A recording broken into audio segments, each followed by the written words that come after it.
오늘 말씀은 요한복음 강의 첫 시간이고요. 제목은 낮과 밤입니다. 요한복음 1장 1절에서 5절까지입니다.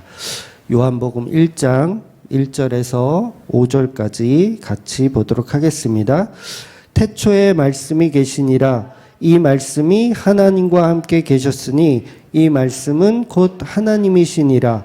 그가 태초에 하나님과 함께 계셨고 만물이 그로 말미암아 지은 바 되었으니 지은 것이 하나도 그가 없이 된 것이 없느니라. 그 안에 생명이 있었으니 이 생명은 사람들의 빛이라. 빛이 어둠에 비치되 어둠이 깨닫지 못하더라. 아멘. 네, 지난주까지 우리는 이제 사도행전을 보았습니다. 그 사도행전의 결론에서 말씀드린 것처럼 성경 속에 십자가라는 어떤 거대한 사건, 핵폭탄의 그 사건이 있었고 그 엄청난 사건의 파편들이 퍼져나가는 그 모습을 지켜본 것이 이제 사도행전이라고 할 수가 있죠. 그 사도행전의 모습을 통해서 십자가의 핵폭탄이 어떻게 퍼져나가는지를 우리가 보았습니다. 그리고 이제 요한복음은 이 핵폭탄이 어떻게 터지는지에 대한 과정을 이제 볼 거예요. 그 과정을 보면서 이 십자가라는 핵폭탄이 어떻게 폭발하는지를 지켜볼 수 있는 책이 오늘 이 요한복음입니다. 그래서 이 요한복음의 오늘은 첫 시간이니까 요한복음의 전체적인 구조를 잠깐 말씀드리면 11장까지 우리가 잘 알고 있는 7가지 표적에 대한 이야기가 나와요. 7가지 표적. 그 표적들에 대해서는 이제 앞으로 계속해서 설명드릴 테니까 굳이 말씀드릴 필요는 없고요. 그렇게 이제 성경이 그러니까 요한복음의 절반 정도는 이 표적에 관한 이야기로 이렇게 채워져 있고, 그 다음부터는 이제 십자가에 관한 이야기가 이렇게 연결되어 있습니다. 그래서 주로 예수님께서 말씀하시는 이 요한복음에서 말씀하시는 게 뭐냐면 그 때가 아직 이르지 않았다라든가 아니면 곧 이때라라고 말씀하시든가 어떤 시간에 대한 개념을 계속 말씀하세요. 근데 여기서 예수님께서 말하는 그 때의 개념은 뭐죠? 그 핵폭탄, 바로 십자가를 말씀하시는 거예요. 그 십자가의 때가 아직 이르지 않았다라는 식으로 계속해서 암시해 주시는 거죠. 십자가를 계속 암시해 주시는 내용. 그리고 이제 12장부터는 이제 향유 옥합을 깨뜨린 여인이 등장하면서 뭘 예표하는 거예요? 이게 예수님의 죽음을, 십자가라는 본질을 이제 슬슬 설명하기 시작하는 내용이에요. 그래서 12장 24절에는 한 알의 밀이 땅에 떨어져야 그래야 살 수 있다 라는 말씀을 하시기도 하고, 34절에는 인자가 들려야 하겠다. 아주 구체적인 거죠. 어떻게 보면 인자가 들려야 하겠다. 이런 말씀도 하십니다. 그 다음에 13장부터는 제자들의 발을 씻겨주시면서 교회에 관한 설명을 또 하시기도 해요. 교회에 관한 설명. 그래서 15장에는 나는 참 포도나무요 너희는 가지라. 그리고 아버지는 농부다. 아버지가 키우시고 포도나무인 예수님이 계시고 너희들은 이제 그 포도나무에 연결되어 있는 가지들이라는 교회에 관한 말씀하십니다. 그리고 16장에는 이제 성령의 일에 대해서 말씀하세요. 성령의 일은 뭐냐? 성령의 일은 하나님을 믿는 것, 예수님을 믿는 것. 이게 성령의 일이라고 설명하세요. 그리고 18장에는 이제 에고 에임이라는 말씀을 하십니다. 군병들이 예수님을 잡으러 왔을 때 에고 에임이 내가 그니라, 내가 스스로 계신 그 하나님과 동일한 너희들이 찾는 그 분이다라는 걸 말씀하세요. 그렇게 이제 이 전체적인 맥락이 십자가 앞으로 끌어가서 십자가에서 이제 예수님께서 다 이루시고 그 다음에 제자들이 다 배신하는 모습을 또 성경이 보여줍니다. 제자들이 모두 배신하여 이제 떠나게 되죠. 예수님의 곁을 떠나게 됐을 때 부활하신 예수님이 다시 제자들을 찾아가는 내용, 그리고 회복시켜 주시는 내용. 이게 이제 요한복음의 전체 줄거리입니다.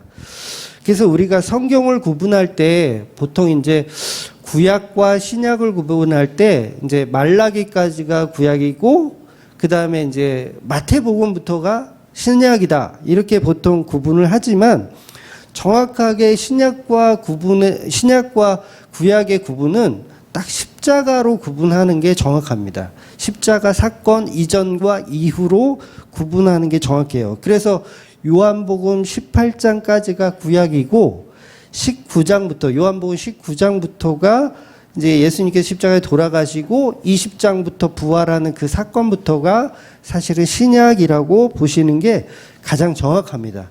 그러니까 이 요한복음 뭐 다른 복음서도 마찬가지지만 신구약을 동시에 다 보게 되는 거예요. 그러니까 굉장히 은혜스러운 말씀인 거죠.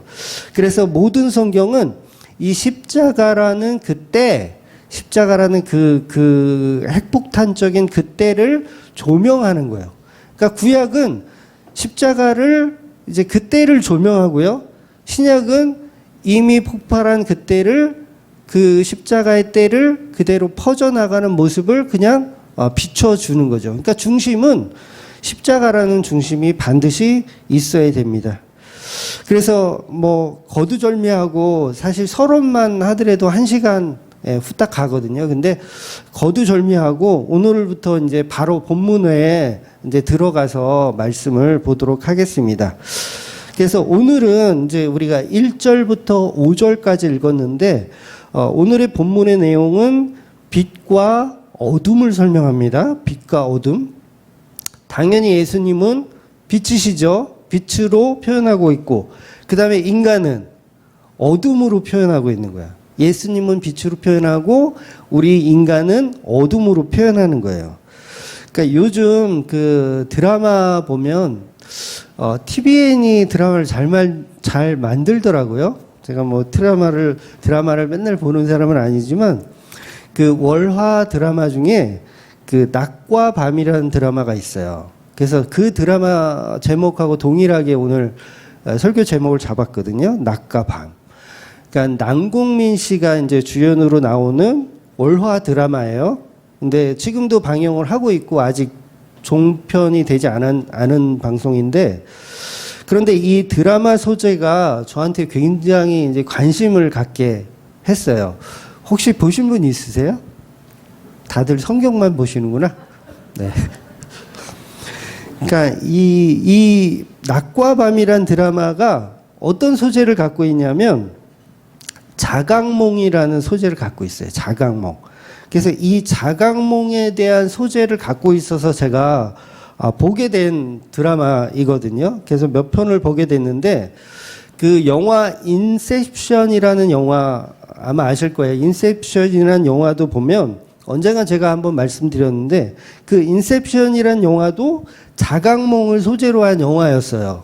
그래서 제가 한번 말씀드린 적이 있는데 이 자각몽이 뭐냐면 내가 꿈을 꾸고 있을 때 잠을 자면서 꿈을 꾸고 있을 때 이것은 꿈이구나라는 걸 스스로가 자각하는 현상이에요.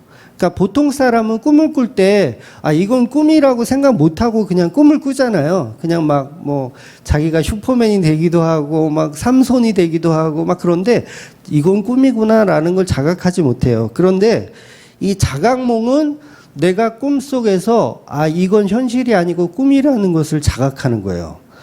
굉장히 무서운 꿈이죠, 사실은. 그래서 제가 이제 20대부터 이제 아시는 분은 아시고 제가 설교에도 말씀드렸지만 공황장애를 제가 좀 알았어요. 그래서 한 10년 가까이 공황장애를 앓다가 그 중에서 이제 그 증상 중에 하나가 뭐냐면 이 자각몽이었거든요.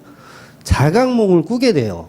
이렇게 그 자각몽은 스트레스가 굉장히 심할 때, 스트레스가 굉장히 심하거나 이제 잠을 못 잘 때, 잠을 한 이틀, 3일씩 잠을 뭐 1시간도 채 자지 못할 때, 그럴 때 이제 불면증에 굉장히 시달릴 때 어떤 심리적으로 극도로 불안한 상태에 있을 때 한마디로 몸과 마음이 완전 엉망일 때 그럴 때 꼭 자각몽을 꾸더라고요.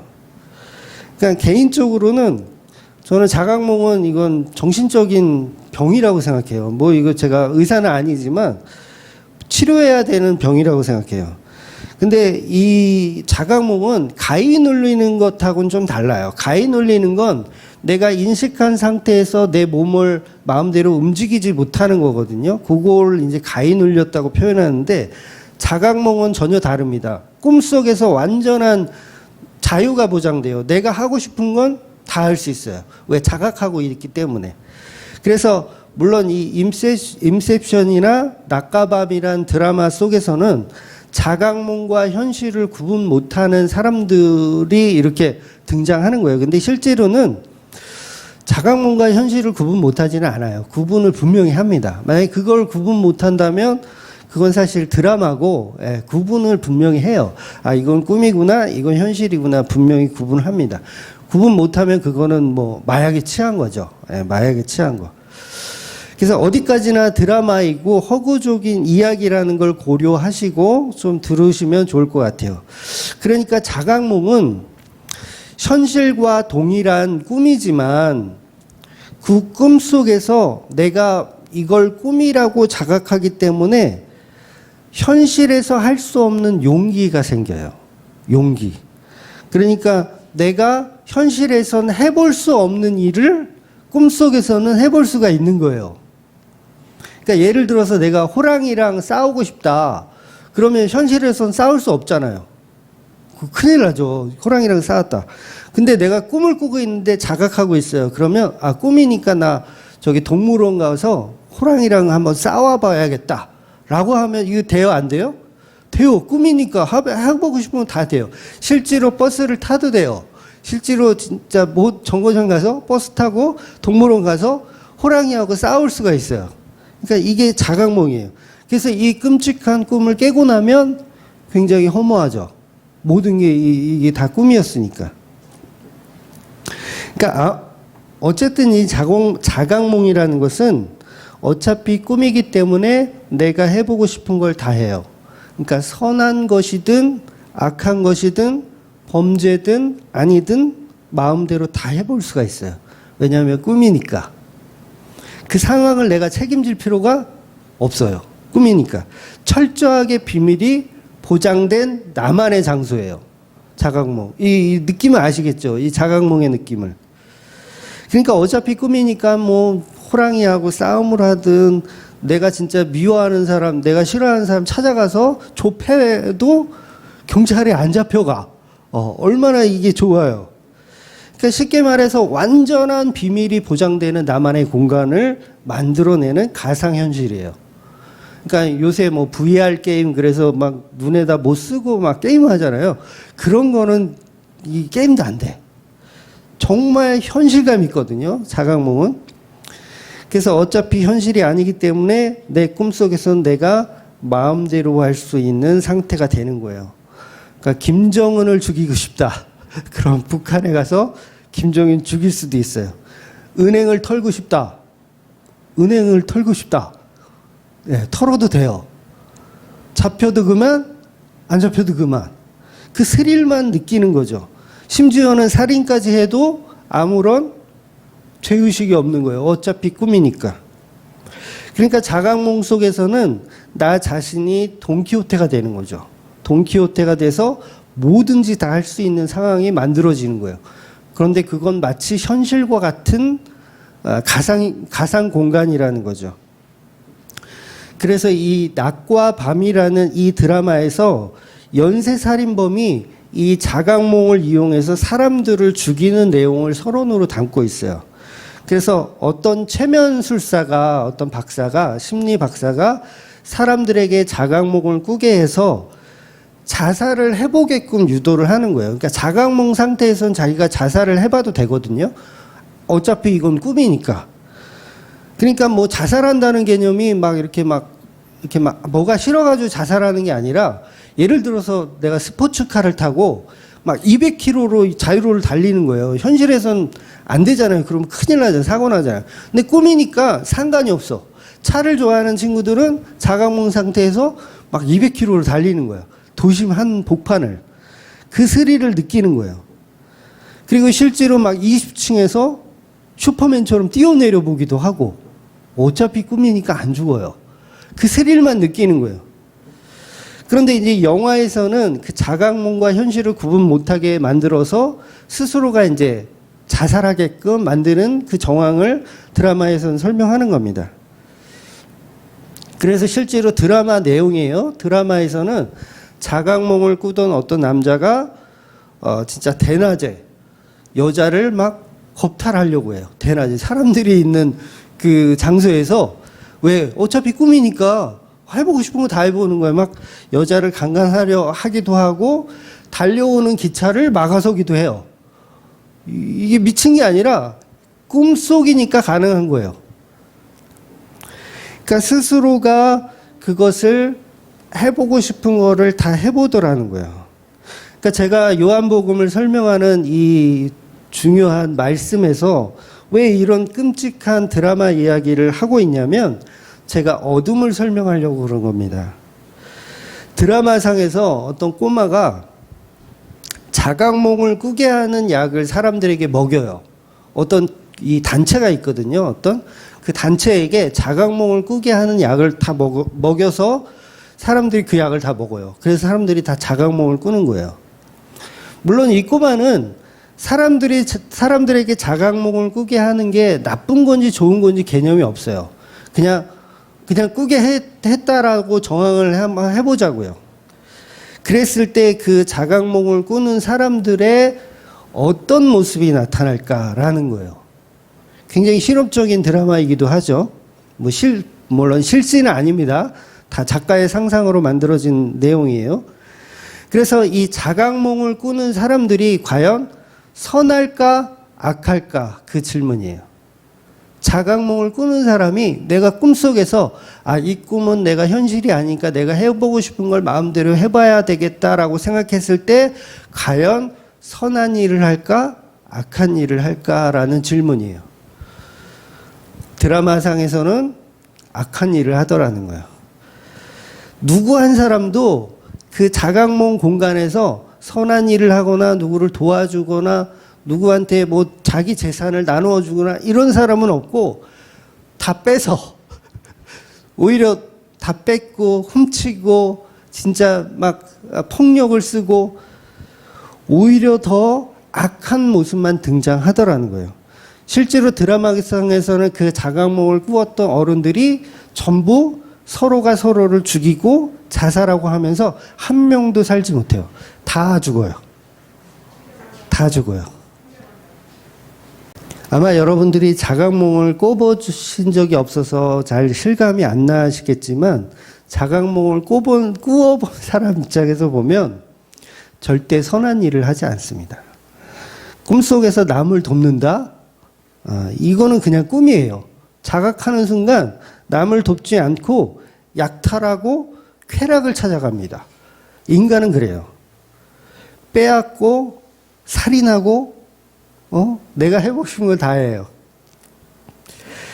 사람들은 현실이 아니고 꿈이라고 생각했을 때 철저한 비밀이 보장되고 철저한 책임이 필요 없다고 생각했을 때 단 한 사람도 착해지는 사람은 없더라는 거죠.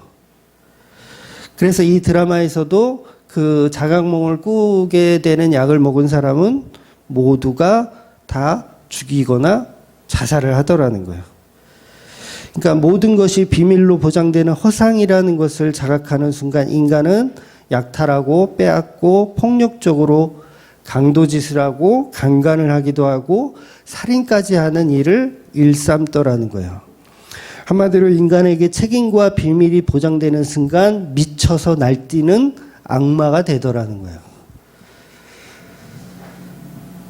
그러니까 저와 여러분이 자각몽을 꾼다면 나는 그 꿈속에서 많은 사람을 좀 돕고 이렇게 할 것 같은데 라고 하지만 악당이 되더라는 거예요. 물론 또 이렇게 말씀을 많이 들어서 예수님처럼 되신 분은 또 안 그러신 분도 있겠죠. 그런데 인간은 비밀이 보장되는 순간 세상의 악한 일들을 더 해보고 싶더라는 거예요. 그러니까 흔한 예로 우리가 초등학교 때 보면, 초등학교 때나 뭐 중학교 처음 들어갔을 때나 보면 왜 그런 상상을 해보잖아요. 투명 인간이 되어보고 싶다. 그런 상상. 그래서 투명 인간이 되어보고 싶다. 초등학생이 투명 인간이 되면 넌 뭘 할래? 라고 했을 때 저는 어릴 때 친구들하고 그런 얘기 했던 것 같아요. 투명 인간 되면 나는 제일 먼저 은행을 털 거야. 예? 은행을 털 거야. 그리고 좀 이렇게 저 개구스럽다 그럴까? 뭐 그런 애들은 여탕을 훔쳐볼 거야. 라고 얘기하기도 하고요. 그러니까 누구 하나 좋은 일에 관해서 생각하는 친구는 없었다라는 거죠. 제 친구들도 그랬다는 거예요. 내가 투명인간이 되면 은행을 털거나 나쁜 놈을 혼내준다. 나한테 이렇게 나를 괴롭히고 그런 친구 찾아가서 혼내줄 거다. 그런 생각을 하지 도와주고 사랑해줄 거라는 얘기를 하는 친구는 없었더라는 거죠. 그래서 인간은 이렇게 자기의 욕구를 채우기 위해서 살아갈 수밖에 없는 존재라는 거예요. 즉 인간은 처음부터 끝까지 본성 자체가 악하다는 겁니다. 저와 여러분이 현실이라는 이 이성 때문에 우리를 선하다고 억누르고 사는 것뿐이지 실제로 우리 존재는 악한 존재라는 거예요. 그래서 이걸 자각몽을 통해서 알게 되더라는 거예요. 저도 자각몽을 꾸면서 나쁜 짓을 했거든요. 네, 저도 나쁜 짓을 했거든요. 왜? 이거 어차피 꿈인데 뭐 비밀이 보장되는데 아무도 모르는데 내가 하고 싶은 악한 짓들을 하더라는 거예요. 그것도 서슴없이 과감하게. 그 착한 아이 증후군이란 말 아세요? 착한 아이 증후군? 우리가 착하지 않으면서 사람들이 자꾸 착하다 해주면 그걸 착하다는 얘기를 듣고 싶기 때문에 착한 일을 하는 거예요. 착한 아이 증후군. 그러니까 우리 인간은 악한데 착하다는 얘기를 듣고 싶어가지고 착한 일을 하더라는 거죠. 그러니까 나와 다른 나를 만들어가고 싶어 하는 거예요. 뭐 때문에? 그 칭찬 때문에.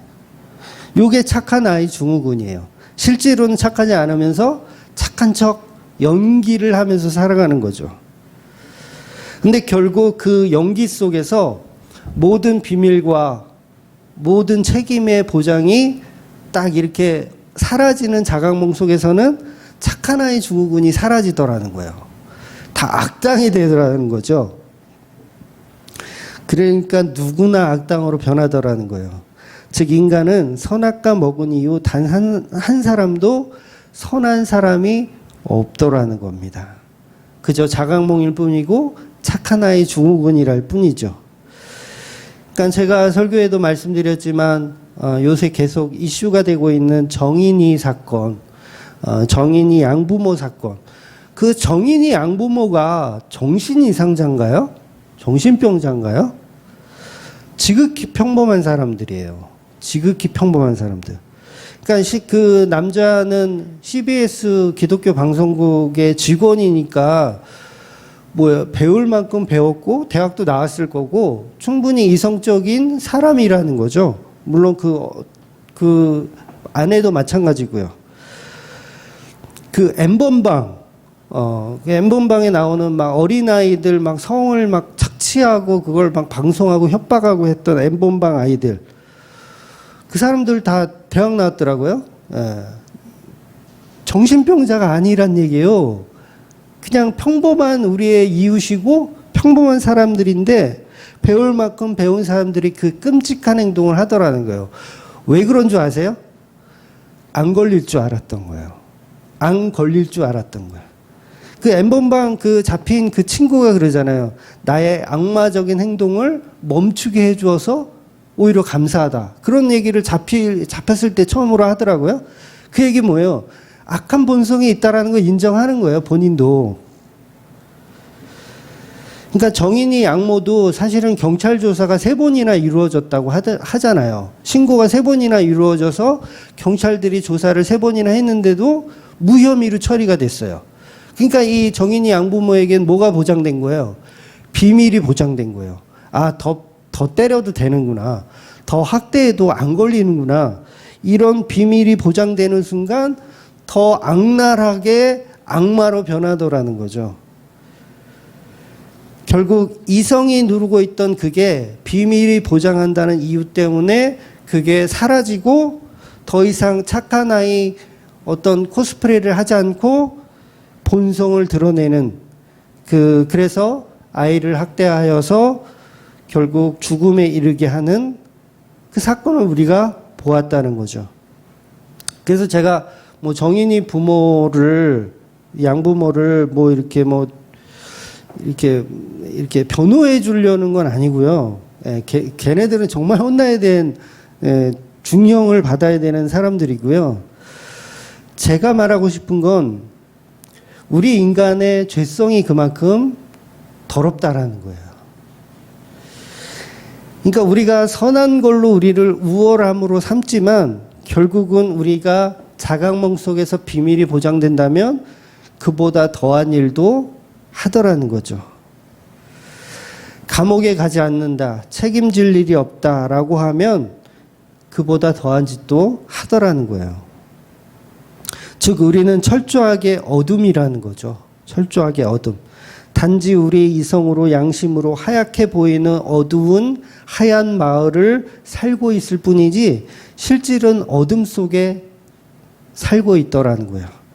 그래서 저와 여러분이 사는 이 세상이 어둠이기 때문에 출애굽기에서 율법이라는 게 주어지잖아요. 그 어둠의 밤, 그 일시적으로 하얗게 보이는 거예요. 율법은요, 우리에게 하얗게 보이는 일시적인 현상만 우리에게 줄 뿐이지 그 율법 자체가 우리를 빛으로 인도하진 못해요. 그러니까 너가 얼마나 어둠인지를 이야기하고 싶은 게 율법인 거예요. 그래서 이미 세상은 선악과 사건부터 계속해서 어둠이었다는 거죠. 그래서 반드시 진짜 빛이 오셔야 됩니다. 그러니까 저와 여러분이 자각몽 상태라는 어둠이라는 걸 말해줄 수 있는 그 빛이 와야 한다는 거죠. 그동안 우리는 빛도 없는 밤의 마을을 살면서 이것을 빛이라고 속이는 거예요. 자기 자신을 그렇게 속여왔어요. 그렇게 속이고 살아왔는데 그래서 이제는 하얀 밤이라는 밤인데 하얗다라고 생각하는 거예요. 하얀 밤이라는 그 존재 속에서 절대자가 들어와야 되는 거죠. 진짜 빛으로 오신 그 예수님이 오셔야 되는 거죠. 그게 바로 오늘 본문이 말하고 있는 빛으로 오신 예수님입니다. 그래서 저와 여러분은 하얀 밤이라는 그 껍데기를 벗으셔야 돼요. 하얀 밤이라는 껍데기. 진짜 낮으로 오신, 빛으로 오시는 예수님과 연합하는 것만이 구원이 있는 거예요. 그래서 그것이 바로 예수님의 일이고 성령의 일이고 성도의 일이라는 거예요. 나는 어둠이고 나는 어둠이기 때문에 그 빛과 연합하여 사는 것. 그래야지만 우리가 자각몽에서 깨어날 수 있다라는 거죠. 그 예수님만이 나의 비밀과 나의 책임을 일깨워 줄 수 있더라는 거예요. 그래서 자각몽에서 깨어날 수 있게 하시는 분은 오직 예수님. 그것을 오늘 본문이 말하고 있습니다. 이 세상의 창조는 어둠에서부터 시작한다는 걸 기억하셔야 돼요. 창조는 빛에서부터 시작하지 않습니다. 창조는 어둠에서부터 시작하는 거예요. 제일 먼저 하나님 만드신 것은 뭐예요? 어둠이라는 거예요. 어둠. 그래서 창조의 과정 속에서 예수님을 빛으로 표현하고 있는 것인데 왜냐하면 그 빛은 창조되시는 게 아니기 때문에 그래요. 그래서 신학에서도 예수님은 하나님이 낳으신 아들이라고 표현하진 않아요. 신학에서는 신학적으로 보면 이 빛은 하나님께 나와왔다라고 표현해요. 그러니까 예수님은 하나님으로부터 나와왔다라고 표현하지 예수님이 나왔다라고 표현하진 않아요. 신학은. 그러니까 하나님에게로 나와왔다. 그러니까 하나님과 예수님이 동일한 분이라는 걸 설명하는 거예요. 동일한 분. 빛이 창조되었다보다는 빛이 나왔다. 하나님으로부터 나왔다. 이게 이제 정확한 신학적 표현이라는 거죠. 그래서 저와 여러분이라는 어둠이 먼저 만들어지고 예수님이 빛으로 오셔서 저와 여러분을 해방시켜 주는 것. 이것을 창조라고 설명하는 거예요. 그래서 이 어둠인 저와 여러분이 빛을 만나야 그 빛이 우리의 어둠 가운데 쏘여져야 그때부터 뭐가 되냐면 그때부터 토부가 되는 거예요. 토부. 하나님 보시기에 좋았더라가 되는 거예요. 그러니까 어둠의 상태에서는 하나님 보시기에 좋은 존재가 아닌데 예수 그리스도라는 빛이 우리 인간에 함께 연합하게 되면 이제 하나님이 보시기에 좋은 상태가 되는 겁니다. 여전히 자각몽 상태에서 사는 인간은 어둠이고 더럽고 추한데 그 빛이 들어오면서 비밀 보장이 어떻게 해요? 안 되는 거예요. 책임을 져야 돼요. 지옥에 가거든요. 책임을 져야 돼요. 그런 빛이 저와 여러분에게 오시는 겁니다. 그래서 예수 믿으면 내가 선해지는 게 아니에요. 예수 믿고 나면 선해지던가요? 여전히 예수 믿어도 악한 습성들은 계속 나옵니다. 그럼에도 불구하고 그 빛이 우리를 뭐 하는 거냐면 책임지게 만드는 거예요. 책임지게 만들고 너의 비밀을 보장하지 않는다라고 설명해 주시는 거예요. 그럼 어떻게 되는 거예요? 이제 선하게 살 수밖에 없는 존재로 만들어 가시더라는 거예요. 창세기 1장 1절에서 4절 보겠습니다. 하나님이 인간을 창조하신 모습. 그래서 요한복음과 동일한 설명을 하세요. 1절부터 볼게요. 태초에 하나님이 천지를 창조하시니라. 땅이 혼돈하고 공허하며 흑암이 깊이 위에 있고 하나님의 영은 수면 위에 운행하시니라. 하나님이 이르시되 빛이 있으라 하시니 빛이 있었고 빛이 하나님 보시기에 좋았더라. 아멘. 그러니까 오늘 요한복음 본문하고 창세기 1장 1절하고 거의 똑같아요. 본문이 거의 똑같아요. 굉장히 놀라운 얘기를 하고 있는 거예요. 지금 요한복음은 뭘 얘기하느냐면 창조주를 예수님으로 보고 있는 거예요. 창조주를 예수님으로. 그러니까 하나님의 빛이 있어야 낮과 밤이 생기잖아요. 낮과 밤이 생기는데 우리는 그 빛을 보지 못하는 상태이기 때문에 지금 낮인지 밤인지를 우리는 구분하지 못해요. 지금 낮일까 밤일까. 드라마에서도 이 대사가 있거든요. 지금 낮일까 밤일까. 모르는 거예요. 지금 자각몽 상태인지 아니면 현실인지 구분 못하는 거예요. 그래서 인셉션이라는 그 영화에서는 자각몽과 현실을 구분하는 게 이제 팽이였거든요. 팽이를 돌려서 팽이가 쓰러지면 현실이고 안 쓰러지면 자각몽 상태. 그리고 이 드라마에서는 시계가 주어져요. 시계가 시간을 가리키는데 그 시간이 이제 뭐 예를 들어서 뭐 몇 시면 현실이고 뭐 몇 시면 뭐 자각몽 상태고 그렇게 구분을 하더라고요. 그래서 우리 인간은 그 빛이 없으면 구분을 못 하는 거예요. 그걸. 구분을 못 하는 거예요. 그러니까 이 세상은 우리가 창조되었지만 이 세상 자체도 사실은 허상입니다, 여러분. 허상이에요. 여러분, 우리의 완성은 천국에 가야 완성이 되는 거예요. 이 땅에서는 우리는 완성되지 않은 상태예요. 사실은 여기는 하나님이 볼 때 현실은 아니에요. 이곳 자체가 자각몽의 상태인 거예요. 그러니까 우리가 악한 거예요. 자각몽의 상태에 있기 때문에 악한 거예요. 이 현실이 자각몽이니까. 하나님이 보실 때 자각몽의 상태. 그래서 인간이 다 악한 거예요. 그 천국 가서도 우리가 악할까요? 천국은 절대 악하지 않아요. 그런 이 개념을 어떻게 이해할 거냐면 성경은 그렇게 말하는 거예요. 여기 현실은 자각몽의 상태라고 얘기하는 거예요. 천국에 갔을 때 온전해지는 거예요. 온전한 선이 무엇인지를 알고 선한 대로 행할 수 있게 되는 거예요. 그래서 천국에는 서로 살인하지 않아요. 서로 빼앗지 않아요. 그게 어떻게 가능해요? 불가능하죠. 왜 그걸 이해 못해요, 우리는? 왜? 자각몽의 상태에 살기 때문에. 그래서 그걸 만들어 가고 계신 거예요, 지금. 만들어 가고 계신 거. 그래서 세상 모든 인간은 예수라는 빛을 만나지 못한다면 자기들이 만들어 놓은 자각몽의 세상에서 영원히 사는 거예요. 지옥을 사는 거죠. 그래서 자기의 욕심을 채우기 위해서만 살아갑니다. 세상 사람들은. 비밀이 보장되었다고 착각하는 거죠. 모든 것이 공개되어 있는 상태라는 걸 인지하지 못하는 것. 그러니까 사람이 지옥 간다라는 걸 정말 믿고 알면 죄를 지을 수 있을까요? 죄를 못 짓잖아요. 단 한 사람도 아마 죄 안 지을걸요? 자기가 지옥불에 떨어진다는 걸 안다면?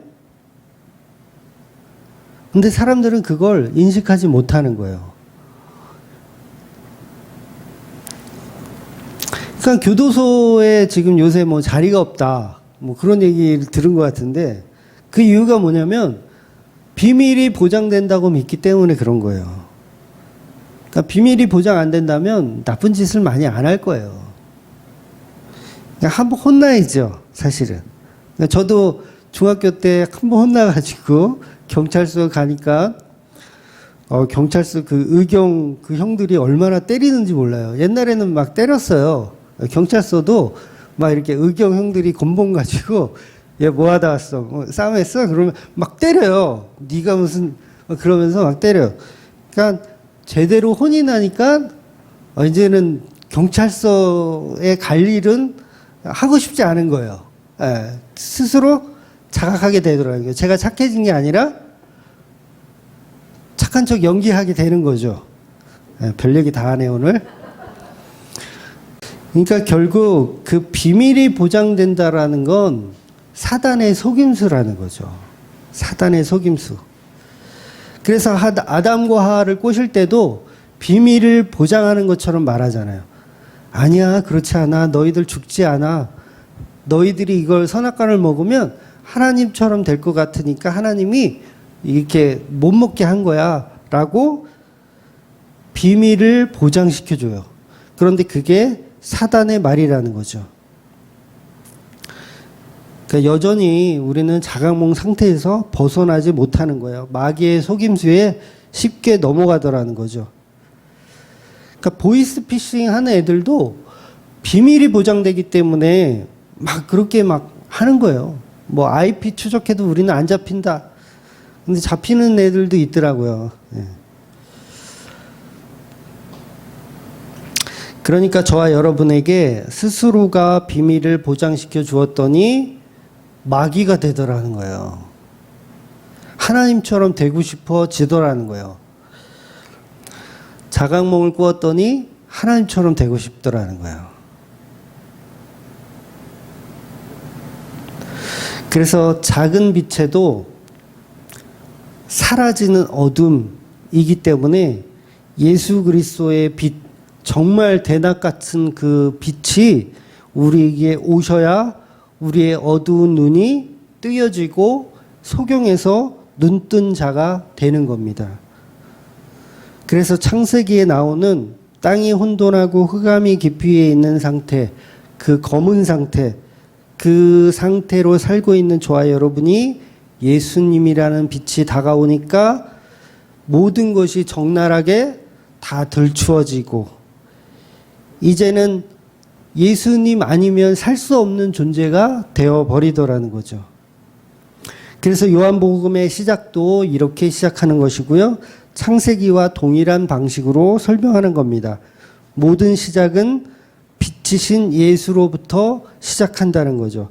그 예수가 성도의 십자가를 통해서 재창조 해내시는 사건을 설명하는 것이 바로 이 요한복음입니다. 그래서 우리는 반드시 우리가 어둠이라는 사실, 죄인이라는 사실을 알아야 돼요. 그래야 빛이 필요한 존재로 갈 수 있거든요. 하나님은 인간의 도화지로 그릴 수 있는 존재가 아닙니다. 우리의 상상으로, 우리의 눈으로 하나님을 그려낼 수 있는 존재가 안 돼요.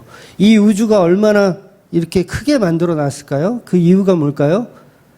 하나님을 우리가 우리의 그릇으로 담을 수 없다라는 걸 표현하는 거예요. 하나님은 그냥 만유의 주, 모든 것의 모든 것.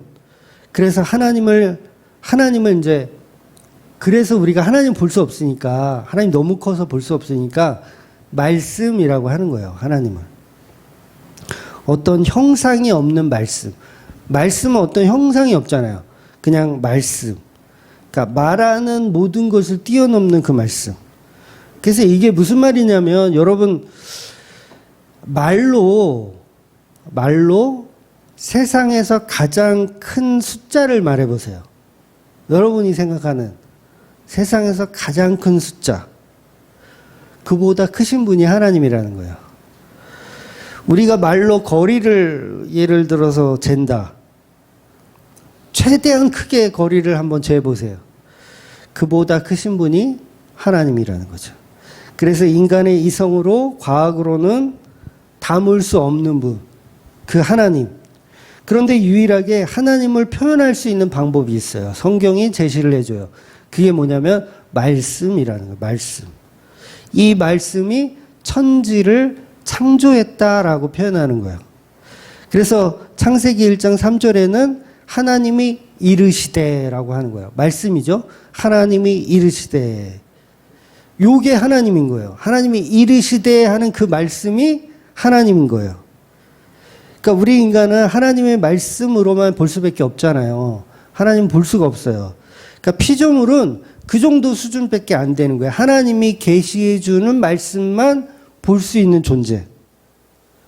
그러니까 코로나 바이러스가 인간을 자로 잴 수 있나요?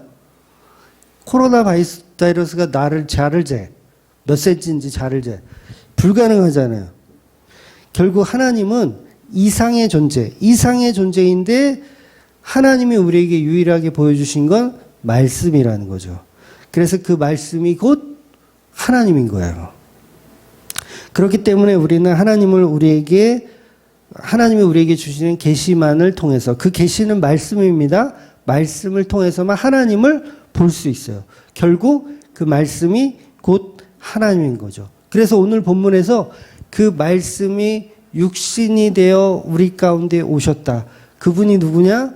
바로 나사렛에서 태어난 목수의 아들 예수다. 요걸 지금 요한이 설명하는 거예요. 다시 말해서 예수가 창조주 하나님이다. 그 얘기를 하는 거예요. 엄청난 말씀이에요. 유대인들이 만약에 이 요한복음 1장부터 5절을 읽는다라고 생각하면 이거는 뒤집어질 일이에요. 꼬꾸라질 일이에요. 막 야마돌 거예요. 본문 한번 다시 읽어볼게요. 요한복음 1장 1절부터 3절까지.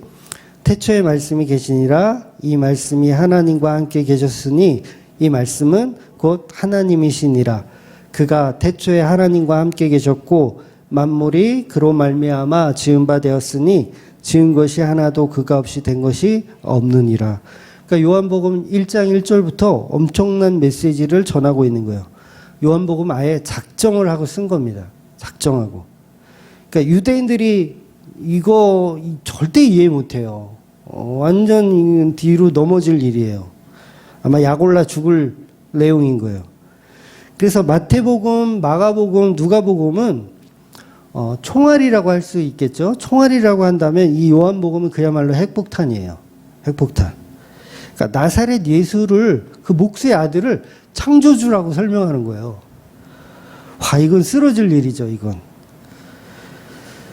그래서 요한복음은 굉장히 나중에 지어진 책입니다. 나머지 세 복음서는 공간복음이라고 해서 서로 약간 비슷한 점들이 많이 있어요. 근데 요한복음만 툭 떨어져 있어요. 그 당시 이제 교회 안에 그 영지주의라고 하는 이단 사상이 많이 있었거든요. 교회 안에, 초대교회 안에서. 그러니까 우리가 잘 아는 유대주의는 이제 율법주의적인 거죠. 율법주의적인 거는 우리가 확연히 드러나서 아는데 이 영지주의 같은 개념은 사람들이 잘 몰라요. 아마 지금 교회에서도 아마 영지주의는 잘 가리키는 교회가 거의 없을 걸로 제가 알아요. 그래서 영지주의가 뭔지는 잘 몰라요.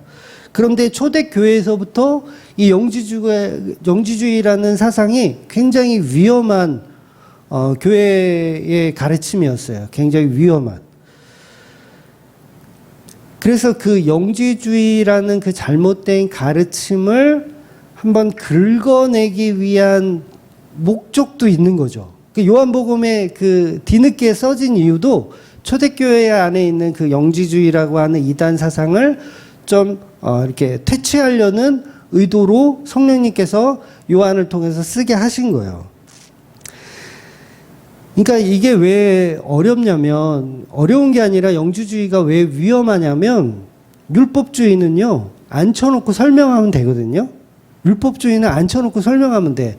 뭐 이건 이렇고 저건 저래 이렇게 막 논리적으로 설명하면 율법주의는 웬만하면 다 이게 다 쓰러져요. 근데 영지주의는 뭐냐면 앉혀놓고 이야기할 수가 없어. 왜냐하면 앉혀놓는 순간 내가 너보다 많이 알아. 요게 영지주의거든요. 내가 너보다 많이 알아. 그러니까 사도 바울이 막 앉혀놓고 편지를 쓰고 얘기해. 그러면 그 영지주의는 어떻게 생각하냐면 사도 바울 너보다 내가 더 많이 알아. 요게 영지주의인 거예요. 그러니까 요거 어려워요, 안 어려워요? 요거는 답이 없어요. 이거 답이 없어. 오죽하면 요한이 이 끝물에 이 요한복음을 썼겠어요. 오죽하면. 그래서 영지주의는 우리가 크게 이제 두 가지 형태로 볼 수가 있거든요. 하나는 이제 극단적인 금욕주의로 가는 경우가 있어요.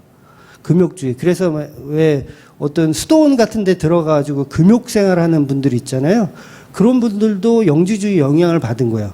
그러니까 더럽다, 깨끗하다, 요거를 확연히 구분 짓고 싶은 거예요. 나는 깨끗한 쪽에 있고 싶다.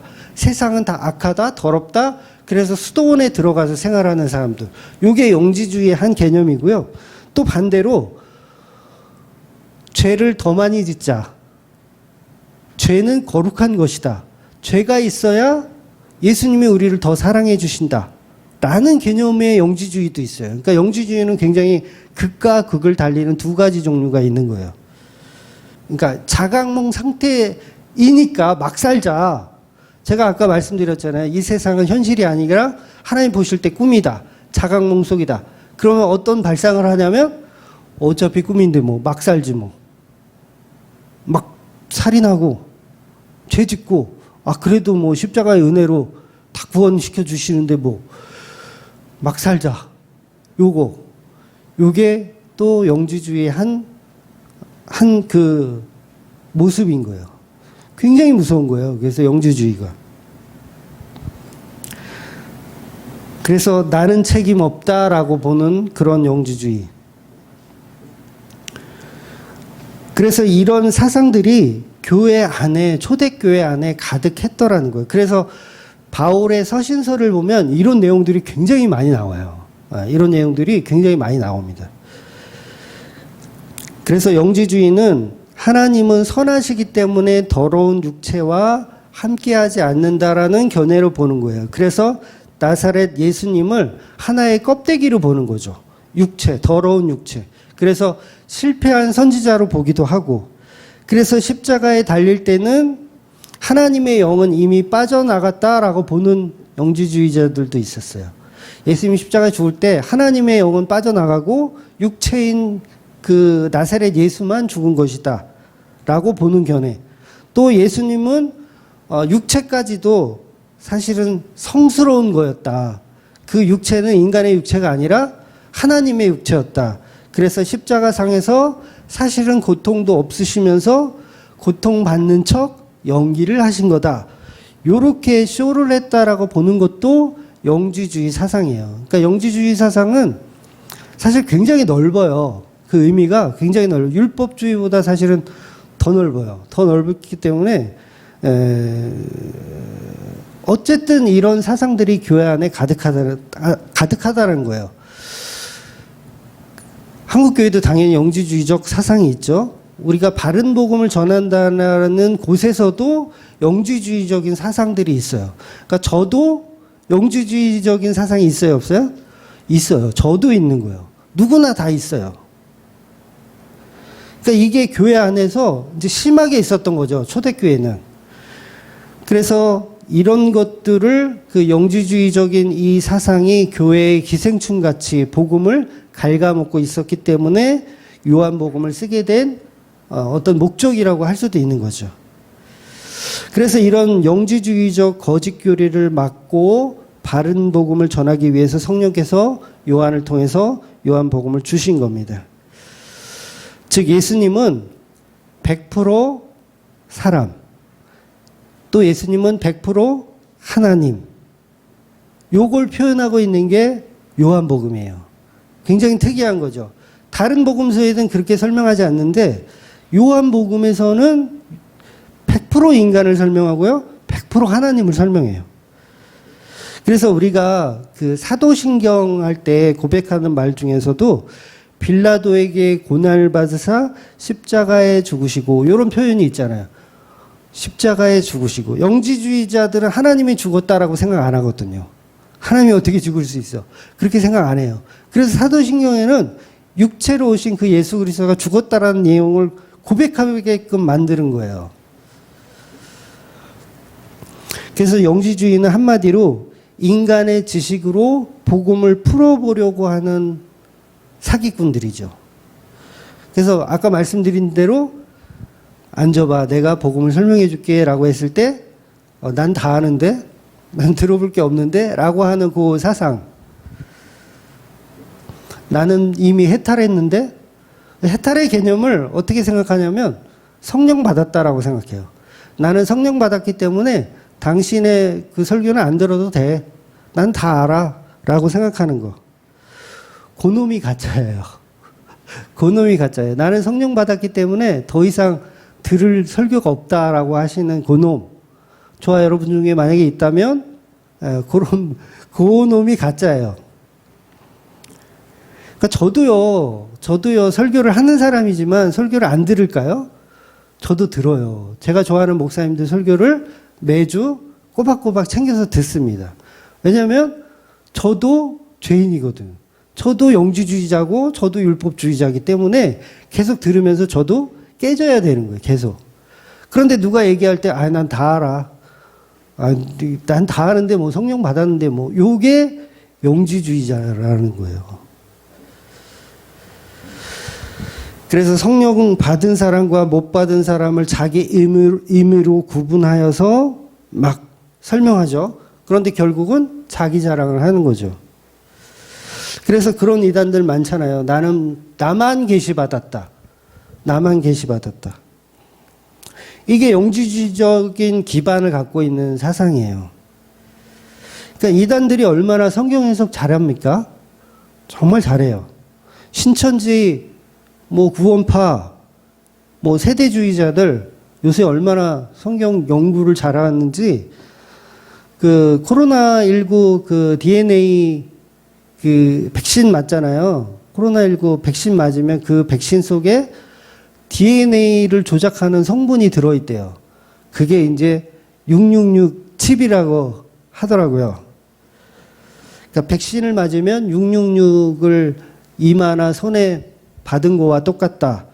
그래서 세계 정부가 인간을 지배하기 위해서 전 세계가 지금 코로나를 일부러 퍼뜨렸고, 그 코로나를 통해서 이제 백신을 주사하기 위해서. 그래서 백신을 맞으면 어떻게 된다? 네, 구원을 못 받는다라는 그런 얘기들을 막 굉장히 논리적으로 막 끄집어다가 설명해요. 그럼 사람들이 혹하는 거죠. 그리고 그 말하는 그 사람은 뭐예요? 성령 받은 사람이라고 속이는 거죠.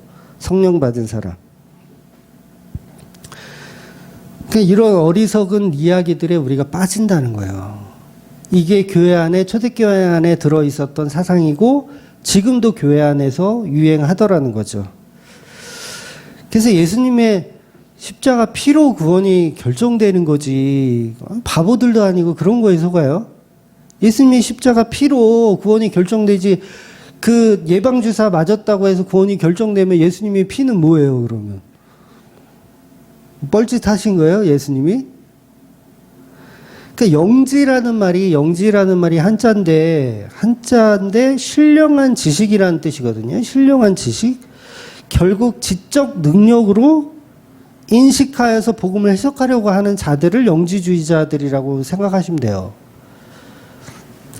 사람의 지식으로 구원을 이루어 보겠다라고 하는 거. 그러니까 구원은요, 미련하고 어리석은 겁니다. 복음은 미련하고 어리석은 거예요. 십자가 도는요, 미련하고 어리석은 거예요. 논리적으로 설득하여 이루어내는 게 구원이 아닙니다. 그러니까 구원은 우리가 뭔가를 깨달아서 해탈해서 얻어지는 게 아니에요. 지식으로 얻는 게 아니에요. 구원은 그냥 빛이 나에게 오는 거예요. 빛이 오는 거. 어둠은 그냥 들통나는 상태를 구원이라고 하지, 내가 그걸 연구해 가지고 내가 지식으로 습득해서 이건 빛인데 이건 빨간 빛이고 이건 파란 빛이고 보랏빛이고 막 이렇게 연구하는 게 아니라고요.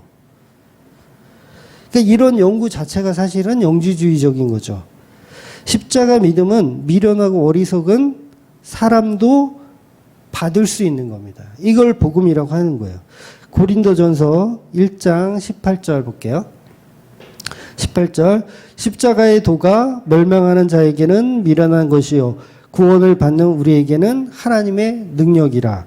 그 다음에 고린도전서 1장 23절, 우리는 십자가에 못 박힌 그리스도를 전하니 유대인에게는 꺼리끼는 것이요 이방인에게는 미련한 것이로되. 그러니까 구원은 아무런 열심이 없이 그냥 찾아와 주시는 은혜. 인간의 지식으로는 이해할 수 없는, 우리가 간구한다고 해서 얻어지는 것도 아닌, 그러니까 행위가 본질이 아닌 거죠. 그러니까 이단들 인터콥이나 구원파나 신천지는 다 행위를 통한 구원을 이야기해요. 아니라고 얘기하지만 다 행위를 통한 구원을 이야기해요. 그래서 복음을 지식으로 이해하지 못하는 어린아이들이나 어떤 지적 장애인들도 논리적으로 그 복음을 지식으로 이해하지 못해도 구원을 받는 거예요. 왜? 철저하게 은혜로 주어지는 거니까. 근데 베리칩이라든가 아니면 DNA 예방주사가 구원을 결정짓는다면 결국 그 구원을 내가 선택하는 게 돼버리잖아요. 내가 받고 안 받고를 내가 선택해버리잖아요. 이미 복음이 아닌 거죠. 그래서 666이란 말은 이미 십자가에서 끝난 거예요. 십자가에서 이미 짐승이 죽은 거예요. 사단의 십자가에서 이미 대가리가 뽀개져서 죽은 거예요. 근데 아직도 666 타령하는 거죠, 우리가. 왜? 지식으로 복음을 찾아보려고 하는 그 마음이. 그래서 지식 찾아다니시면 안 돼요. 여러분, 오늘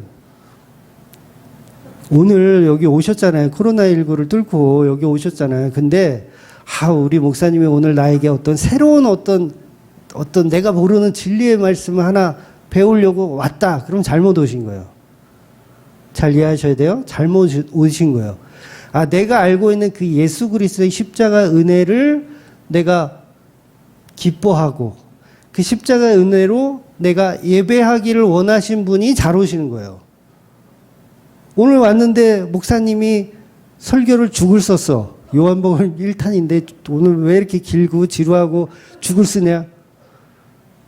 그건 뭐예요? 예배 안 드리고 있는 거예요.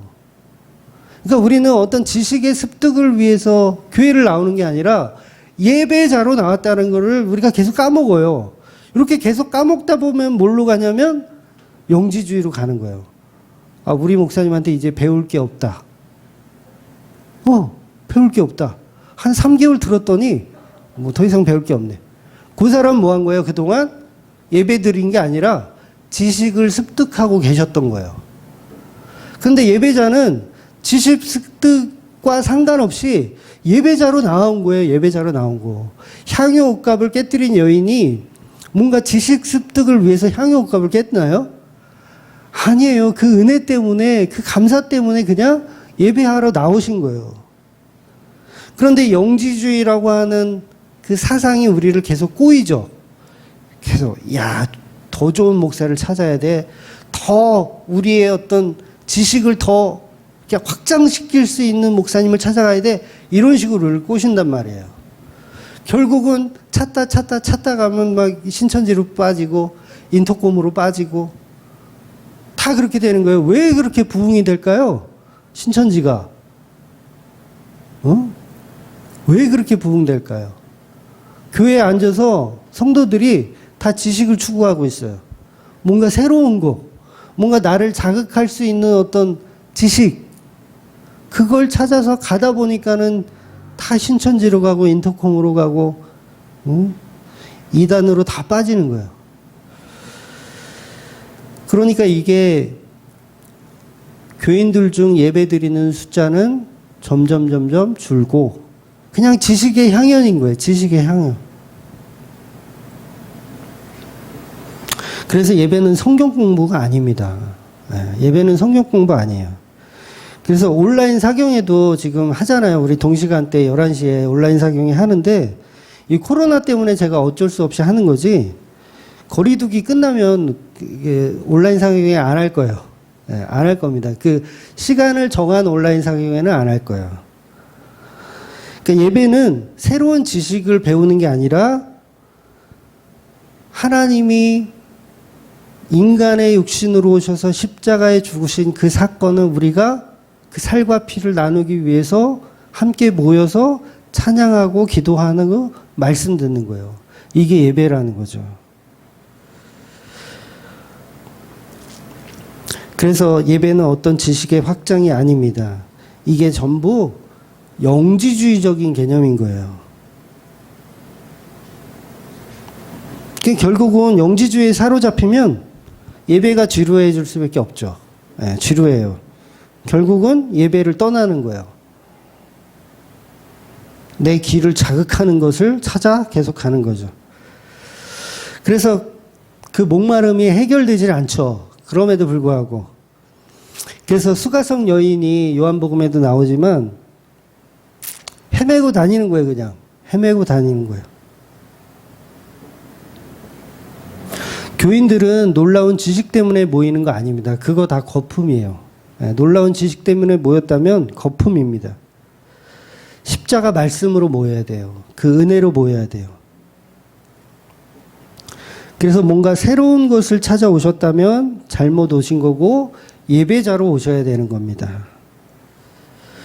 그래서 내가 어둠인데 빛을 발견했다라면 그 빛을 예배하는 거예요.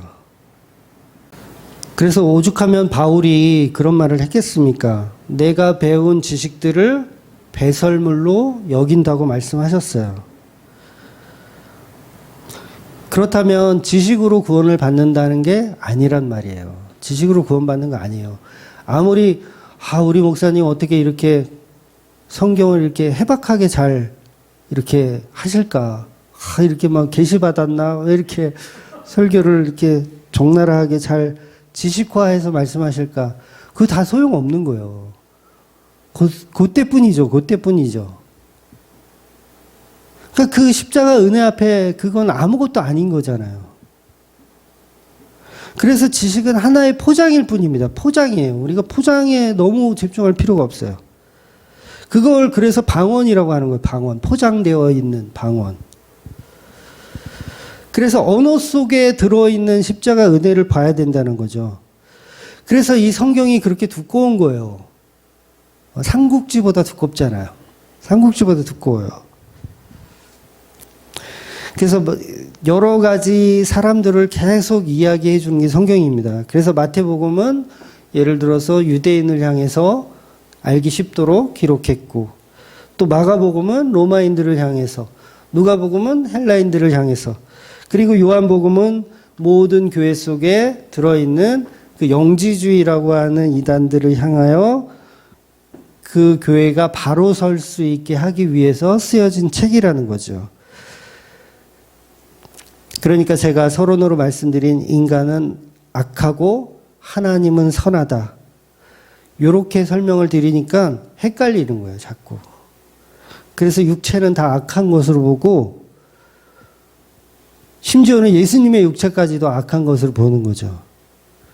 이걸 영지주의라고 하는 겁니다.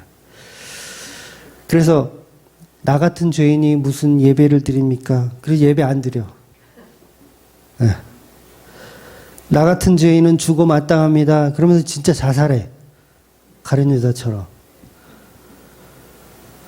여러분, 육체가 악한 게 아니에요. 육체가 왜 악해요? 하나님이 주신 이 몸이 왜 악해요?